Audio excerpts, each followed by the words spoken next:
오늘 SK하이닉스 기업을 분석해 주신다고 합니다. 바로 조호진 타큐뉴스 대표 모셨는데요. 함께 알아볼게요. 어서 오세요. 예, 안녕하세요. 네, 지금 현재 주가는 그냥 답보 상태 한 51만 원 선을 예. 지나고 있습니다. SK하이닉스 요즘 어떻게 보세요? 예. 네. SK하이닉스는 이제 오늘 이제 구글의 TPU가 이제 그 주목받기 전까지는 이제 지난 한 주 동안 주가 흐름을 보면 이제 업앤다운을 이제 올라갔다 내려갔다 하는 것을 좀 자주 이제 반복을 했습니다.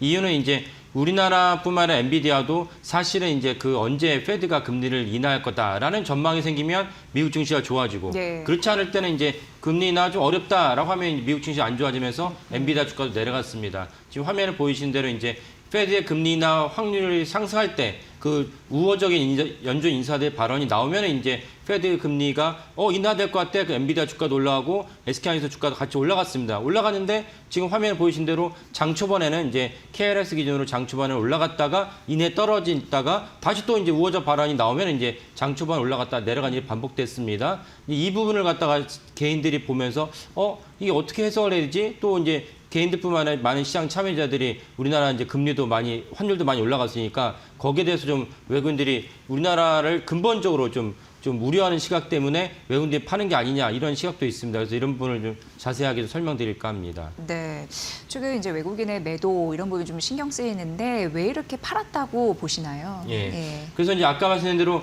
우리나라가 한미 관세 협정 때문에 매년 그래도 뭐 어쨌건 200억 달러 정도를 계속 미국에 투자를 해야 되고 그리고 별개로 우리나라 기업들도 미국에 투자해야 되니까 그러면 이제 달러가 미국으로 건너가는 이런 방식으로 우리는 수출 주도형 국가인데 달러가 없으면 사실 임무적으로 불안하죠. 우리가 또 98년도 그 97년도 그 12월에 이제 IMF 사태를 겪으면서 거기에 대한 후유증도 있기 때문에 달러가 없는 거에 대해서 약간 불안감이 있다라는 시각이 있고 또 다른 시각은 사실은 SK하이닉스랑 삼성전자를 비교해 봤을 때 만약 같은 어떤 한국의 대표적인 기업이라면 첫 번째 시각이 맞다면 삼성전자도 외국인들이 계속 팔아야 되는데 삼성전자 외국인들이 팔지 않고 있거든요. 그 말은 결국은 첫 번째 시각이 틀렸다라고 봐야 되는 거고 두 번째 시각은 무엇이냐면 SK하이닉스가 너무 많이 올랐기 때문에 지금 화면에 보이신 대로 6개월 누적 수익률이 150%.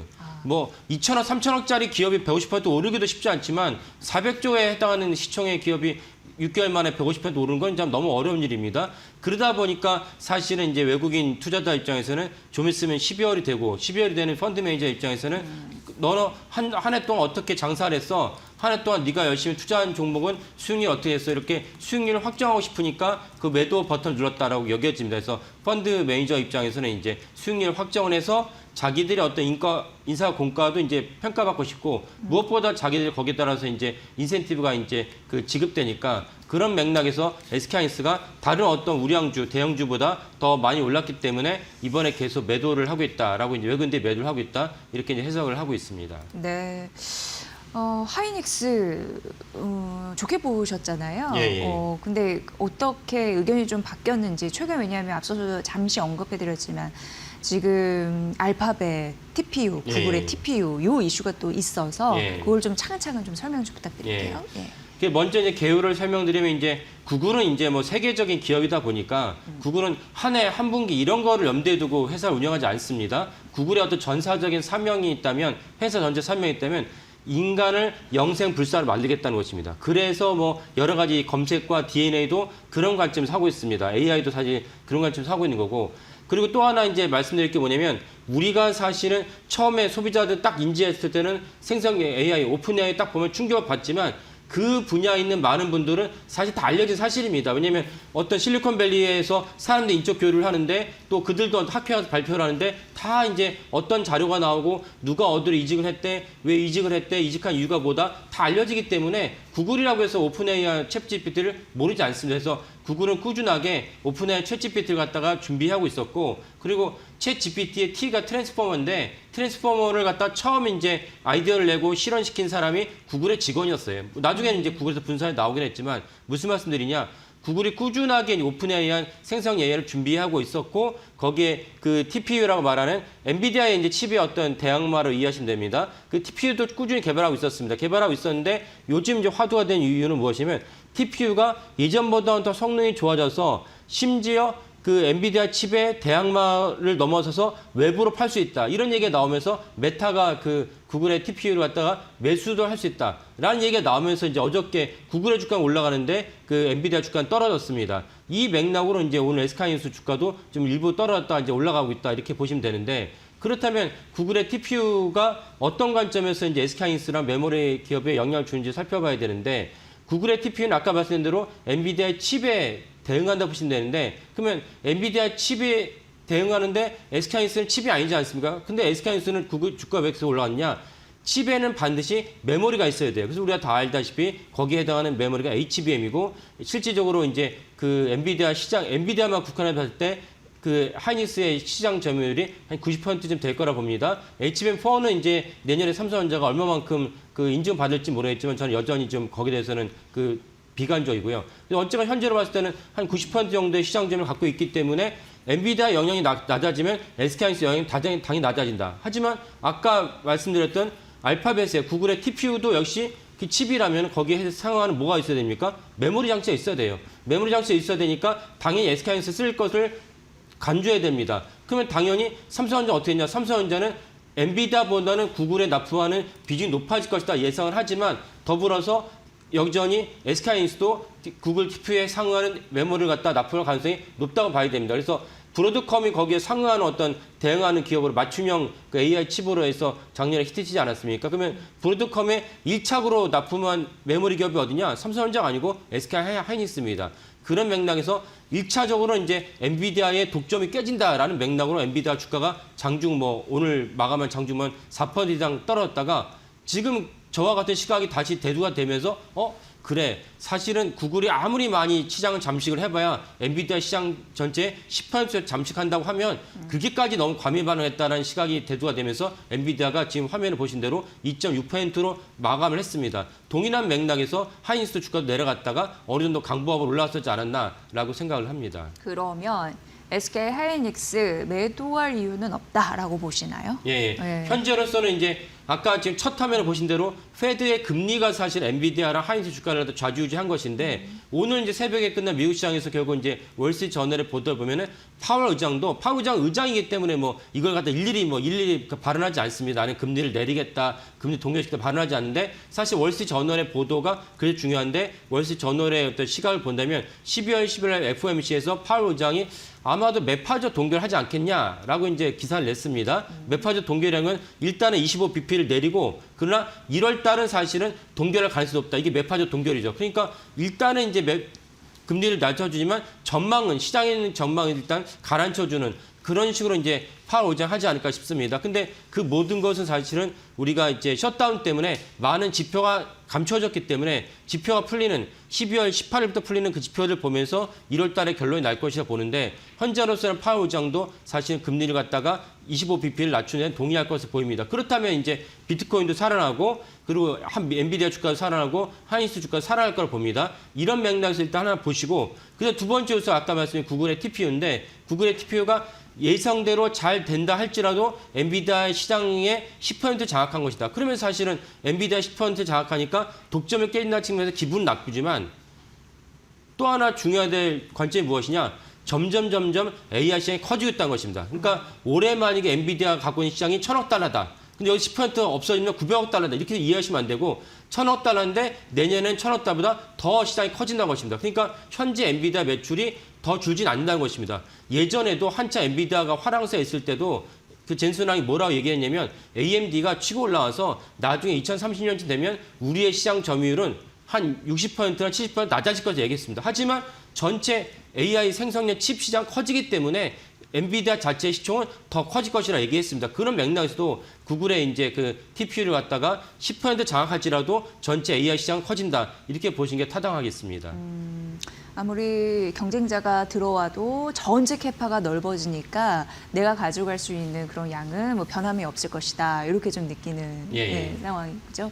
SK하이닉스 사실 긍정적인 전망들은 지속적으로 나오는 게 더 많다고 보여지는데 증권사의 호평 이어지고 있잖아요. 그래서 이제 이 구글의 TPU가 이제 월간을 덮치기 전까지는 이렇게 월간은 이제 오늘에서 아는 거지만 아까 말씀드린 대로 현장에 있는 직원들은 다 알고 있던 사실이 어떤 월가에 오늘 덮치기 전까지는 이제 가장 유력한 최근의 리포트는 이제 그 시티증권이 이제 그 시티그룹이 우리나라 시간으로 일요일 날 이제 리포트를 냈죠. 그래서 그 리포트를 냈는데 전체적인 개요는 이제 제가 지속적으로 말씀드린 개요랑 비슷합니다. 그래서 올해 SK하이닉스 4분기를 포함한 거죠. 올해 SK하이닉스의 영업이익은 이제 45조, 내년에는 96조, 내후년에는 이제 그 108조를 시티그룹이 전망을 했습니다. 가장 강력한 근거는 무엇이냐면 결국 반도체 슈퍼사이클 때문에 수요자보다 공급이 못 쫓아가고 있다. 그러면서 사실 가격이 올라갈 수밖에 없고, 이거는 HBM에는 최첨단의 어떤 그 메모리 반도체뿐만 아니라 범면 반도체도 동일한 어떤 상승 효과를 갖다가 겪고 있다. 그러면 사실은 시티그룹의 원래 다 알려진 사실인데 시티그룹의 이번 보고서의 특징 중에 뭐냐면 26년도, 27년도 거의 완판된 걸 알고 있는데 28년도까지 사실은 이제 수요자랑 구매자 사이에 논의가 되고 있다. 이래서 SK하이닉스의 주가를 갖다가 77만 원에서 83만 원을 이제 올렸고, 시티그룹의 보고서의 또 다른 특징 중 하나 무엇이냐면 3년치 물량을 갖다가 논의하고 있다면 이제는 반도체 업종과 그 SK하이닉스에 대한 그 분석을 갖다가 다른 제조업처럼 PER로 관점을 해서 봐야 되는 것이 아니냐. 그전에는 반도체 사이클이 너무 급박했어요. 뭐 3년 주기로 왔다 갔다 했다가 뭐 최근에는 1년만 주기로. 그래서 기억나시는 분도 계시겠지만 불과 SK하이닉스가 지금 뭐 80조 영업이익 얘기하고 있지만은 23년도만 하더라도 SK하이닉스가 1분기부터 3분기가 영업 적자가 8조였어요. 누적 적자가. 그러니까 사실 SK하이닉스 문 닫는 거냐, 뭐 심지어 제가 그때 문 닫고 SK하이닉스 후배한테 야 월급은 나오냐 했더니 형 월급은 나온답니다. 이게 아주 밝은 목소리에서 야 목소리를 박다 그랬더니 예전보다 더 심각한 일이 겪었기 때문에 이 정도 괜찮다는 게 SK하이닉스의 내부 분위기였다고 합니다. 그러니까 이 반도체는 치킨 게임이 벌어지면 이게 어디까지 갈지 모르기 때문에 많은 금융기관들이 PER로 접근하지 않고 PBR로 접근했습니다. 그래서 PBR 뭐 1.2배, 1.4배 고점에다가 나눈 것이 불과 한 달 전입니다. 그러니까 시티그룹이 28년도 물량을 갖다가 논의하고 있다는 얘기는 어떻게 해석을 해야 되느냐. 시티그룹이 이제 PER을 바꾸는 얘기는 없었지만 어떻게 해석해야 되느냐. 이제는 다른 제조업처럼 PBR이 아닌 PER 관점에서 SK하이닉스 바라봐야 된다. 그러면은 내년도 SK하이닉스 PER은 얼마냐? 5점 후반대입니다. 그럼 만약에 27년도에 시티그룹의 예상대로, 그리고 노무라증권은 시티그룹보다 더 많이 예상을 하고 있죠. 노무라증권은 126조 원, 시티그룹은 108조 원 영업이익을 예상하고 있는데, 만약에 그렇다면은 시티그룹의 예상대로 맞다면 27년도에 그 SK하이닉스의 PER은 어떻게 되냐? 4.6배예요. 4.6배로 한다면 이거 대단히 저평가입니다. 지금 단순하게 SK하이닉스의 주가를 보니까 20만 원대인데 언제 50만 원 했지? 야 비싸서 못 사겠다. 이런 인식을 하고 있지만은 냉정하게 분석을 해본다면 4.6배라 한다면 이건 아직도 저평가다. 저평가이기 때문에 아까 말씀드린 외국인 펀드 매니저의 매도가 아무리 길어봐야 뭐 12월 한 달 아니겠습니까? 그러면 1월부터는 다시 이제 새로운 어떤 한 해 수익률을 다 계산해야 되기 때문에 내년에 1월부터는 다시 외국인들이 들어올 거라 여겨지고, 그리고 국민연금이 사실 정책적인 차원에서 우리나라의 우량주를 갖다 투자할 거라고 여겨집니다. 그렇다면 SK하이닉스의 주춤거리는 주가는 길어야 12월 한 달이지 1월부터는 사실 SK하이닉스 주가 올라갈 가능성이 높다라고 저는 전망을 합니다. 네, 그럼 이렇게 떨어졌을 때 비중을 좀 확대하는 그런 부분도 대표님 그 논리에서는 좀 맞을 수가 있겠네요. 예.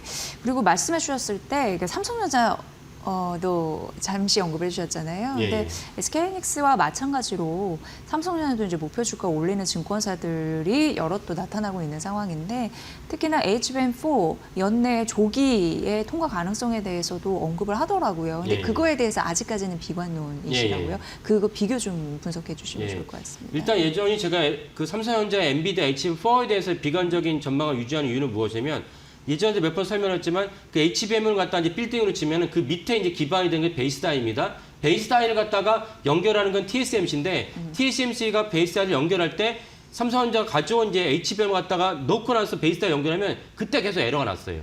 이 문제가 해결되지 않았는데 어떻게 삼성전자가 HBM을 갖다 4를 갖다 NBA에 납품할 수 있겠냐라는 관점에서는 저는 그 비관적인 뜻입니다. 다만 HBM4가 HBM3 이하가 차이점은 무엇이냐면, 삼성전자가 그렇다면 우리도 파운드를 갖고 있으니까 TSMC 넘기지 않을게. 자체적으로 우리가 파운드를 갖다 만든 다음에 갖고 있는 HBM 연결해서 NBA에 납품할게. 이런 방식으로 추진하고 있다면 한 겁니다. 그 추진하는 이유는 뭐 타당하죠. 아까 말씀드린 그 해결이 안 되니까요. 그렇다면 그 문제가 만약 해결된다면 삼성전자는 과거보다는 HBM4를 납품할 가능성은 높다라고 봐야 되는 것이고, 또 다른 이제 가능성 하나는 무엇이냐면, 아시는 분도 계시겠지만 불과 얼마 안 됐습니다. 11월 이제 초에 이제 에이펙 정상회담이 열리면서 그때 젠슨왕이 선물을 주겠다라고 이제 미국에서 말하고 왔어요. 그래서 우리는 무슨 선물이지라고 봤더니 선물이 뭐였습니까? 한국에다가 GPU 26만 장 주겠다. 엄청난 선물입니다. 그래서 삼성전자 5만 장, 하이닉스 SK 5만 장, 현대차 5만 장. 네이버에 6만 장 해서 이제 다 합쳐서 26만 장 주겠다 했습니다. 그러면 삼성전자가 GPU 5만 장 받았어요. 그럼 GPU 5만 장 받는 자기들 자존심이 있지. 하이닉스의 HBM을 끌어다가 연결하지 않겠죠. 그러면 자기들이 갖고 있는 거기에 5만 장을 갖다가 자기들의 HBM을 연결해서 판매를 하고 가동을 시킨다면 그것도 납품이라고 봐야 되느냐? 삼성 납품이라고 봐야 된다고 얘기하겠죠. 저는 근데 우리가 일상적으로 생각하는 납품은 아니지 않느냐. 그런 점에서 여전히 조심스러운 시각인 거고 그다음에 오늘 이제 중요한 화두 중 하나는 엔비디아의 독점이 깨졌다. 독점이 균열이 갔다. 구글의 GPU가 구글의 TMU가 사실은 다시 이제 대항마로 올라섰다. 그런 관점에서는 엔비디아, SK하이닉스, TSMC의 강력한 삼각 동맹이 균열이 되니까 삼성전자도 그나마 이전보다는 숨쉴 구멍이 더 넓어졌다. 그런 관점에서는 예전보다는 좀 주가나 매출 긍정적이다 보이지만 하지만 여전히 계속 말씀드리지만 그 미국의 일본의 이제 증권 산 곳이 오늘의 구글 사태를 갖게 뭐라고 한마디 정리했냐? 여전히 엔비디아가 왕이다. 그런 관점에서 여전히 삼성전자가 예전만큼 사실은 이제 입지를 강화하기는 어렵지 않을까라고 생각을 하고 있습니다. 네, 약간 신경 쓰이는 게 오늘 아침에 하나투자증권에서도 삼성전자와 SK하이닉스를 비교하는 분석 리포트를 내놨거든요. 그런데 10월 들어서 외국인이 SK하이닉스는 12조 7천억 원을 매도했고 삼성전자는 4조 9천억 원을 매수했다고 하면서 외국인 큰 손의 자금이 삼성전자를 향하고 있다라고 했는데 좀 그 신경 쓰이는 그런 좀 언급을 좀 해주시면 좋을 것 같습니다. 이거 네. 얼마나 신경 써야 되는지. 그래서 외국인들이 삼성전자를 매수하는 이유는 주가가 덜 올랐기 때문에. 하이닉스를 갖다 매도한 이유는 하이닉스 본질의 문제가 아니고 하이닉스 많이 올랐기 때문에. 근데 재미있는 점은 무엇이냐면 어제 같은 경우는 외국인들이 그 하이닉스를 조금이긴 하지만 매수로 돌아섰어요. 어저께 페드가 이제 금리가 우호적이라 나오니까 사실 외국인들 매수로 돌아섰는데 어저께 하이닉스 주가를 왜 안 가냐? 어제를 기준으로 말씀드립니다. 어제 하이닉스 주가 왜 쭉지 못 뻗어갔냐? 개인들이 팔았어요.